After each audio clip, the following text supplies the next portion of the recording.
Y ahora vamos a ver las distintas meditaciones, las divisiones de la meditación que existen. Es un poco técnico, pero es muy importante también saberlo. ¿Por qué? Porque muchas veces lo que nos dicen en Occidente que es la meditación no es necesariamente lo que para la tradición budista o para, digamos, la teoría metafísica indotibetana es la meditación. Vamos a ver el origen de la palabra meditación en tibetano. En tibetano, meditar es gom. Y gom literalmente quiere decir familiarizarnos, familiarización. Acostumbrar nuestra mente a un determinado concepto, idea o estado mental. ¿Qué nos está diciendo esto? Que estamos meditando todo el tiempo. Todo el tiempo estamos meditando sin darnos cuenta. ¿Y por qué? Porque todo el tiempo nos estamos familiarizando con algún objeto. El problema es que nos familiarizamos con el objeto equivocado, ¿cierto? Un objeto equivocado es un objeto no virtuoso, un objeto que te crea sufrimiento, un objeto que aumenta tu ignorancia. Entonces, por ejemplo, digamos, una persona tiene rencor y todo el día está pensando, ay, él me dijo esto, él me hizo esto, él me dijo esto, él me dijo esto. Entonces, esa es una meditación, ¿cierto? Porque está familiarizando la mente con este objeto en particular, que produce una emoción negativa particular.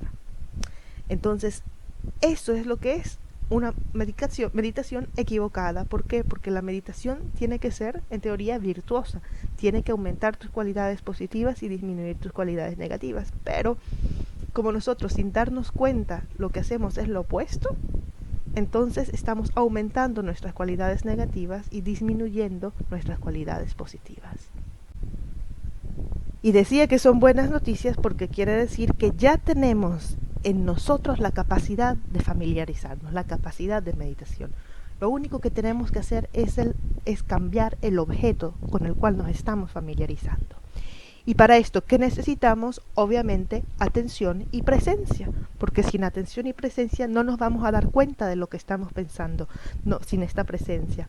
Y no vamos a tener la lucidez de reconocer nuestros pensamientos o nuestro objeto de familiarización como algo negativo y cambiarlo inmediatamente apenas lo detectamos por un estado mental positivo. Entonces, en realidad, la práctica es muy sencilla. Observa tu mente, observa tus pensamientos y si detectas un objeto negativo de familiarización, cámbialo inmediatamente. ¿Por qué? Porque si no lo cambiamos inmediatamente, este se va a reproducir, va a hacer que se retroalimente esta emoción negativa, este pensamiento negativo se incremente y al final se va a convertir en un hábito.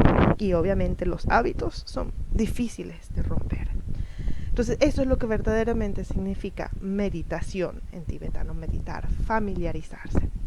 Entonces, cuando meditamos, intentamos enfocarnos en un objeto positivo, ya sea sobre la realidad convencional o sobre la realidad última.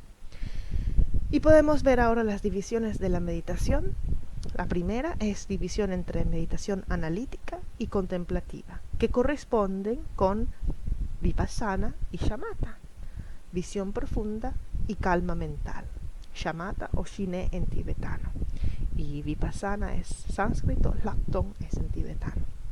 Entonces la meditación analítica utiliza los conceptos para analizar un objeto de meditación, mientras que la meditación contemplativa es la concentración en sí. Cuando una persona medita y dice, estoy meditando, lo que en realidad la mayoría de las veces en Occidente las técnicas de meditación que llegan son para concentración, meditación contemplativa, ¿cierto? Cerrar los ojos, enfocarse en un objeto, observar la respiración y calmar la mente, etcétera, etcétera. Y no es necesariamente así, porque la meditación también puede ser analítica. En este momento en que me están escuchando y estamos analizando, estamos pensando sobre este objeto, nuestro objeto de concentración en este momento es la meditación misma, estamos meditando, porque estamos familiarizando nuestra mente con un concepto, una idea o un estado mental específico. Entonces es muy, muy importante recordarnos esto, que meditar no es solamente sentarse, contemplar y concentrarse y cerrar los ojos, sino que cualquier movimiento conceptual que hagamos con un objetivo de Dharma se convierte también en meditación analítica. Y a esto corresponden a las dos prácticas del budismo, visión profunda y calma mental.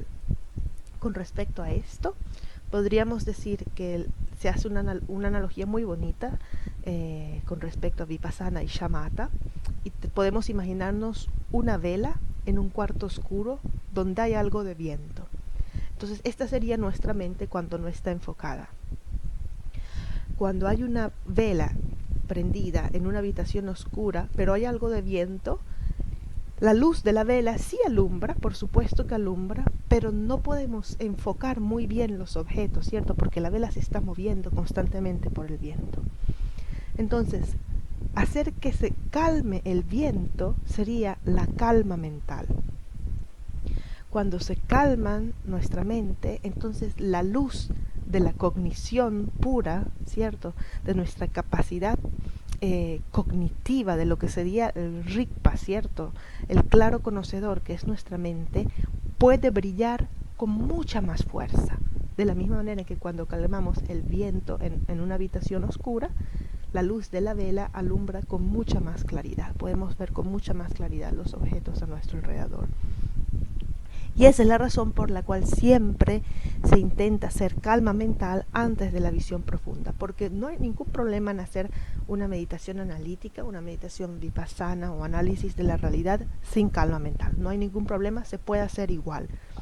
Pero la claridad que se obtendría si antes de esta meditación analítica se hubiera desarrollado la calma mental y la concentración, sería mucho más grande. Porque tienes el poder, ¿cierto? El poder de la mente enfocada va a ayudar el resultado de la meditación analítica. Entonces, estas dos es importante comprenderlas. Luego teníamos otro tipo de meditación. Tenemos la meditación, la división entre conceptual y no conceptual. Conceptual abarca los tres tipos de desarrollo de sabiduría que ven en la división de la letra D.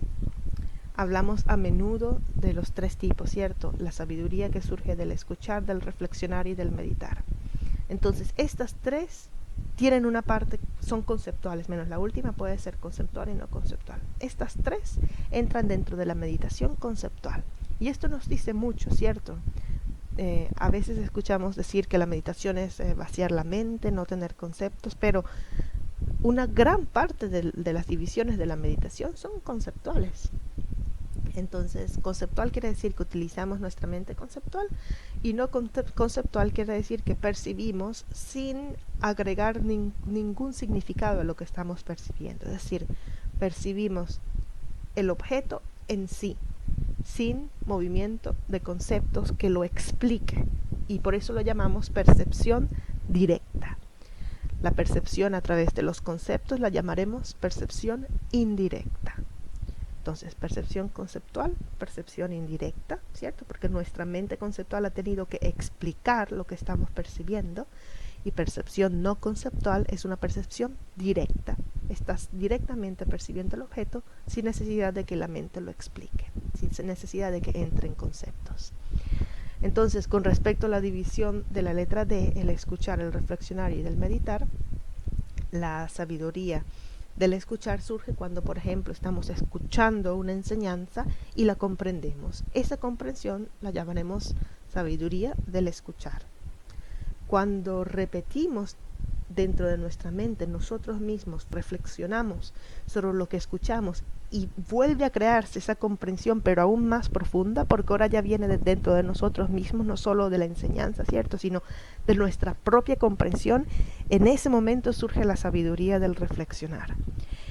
Y cuando tratamos de recrear esa comprensión, esa sensación una y otra vez dentro de la meditación, vamos a obtener la sabiduría que surge del meditar, que es aún más profunda, porque no es solamente una comprensión, es una sensación, es una experiencia.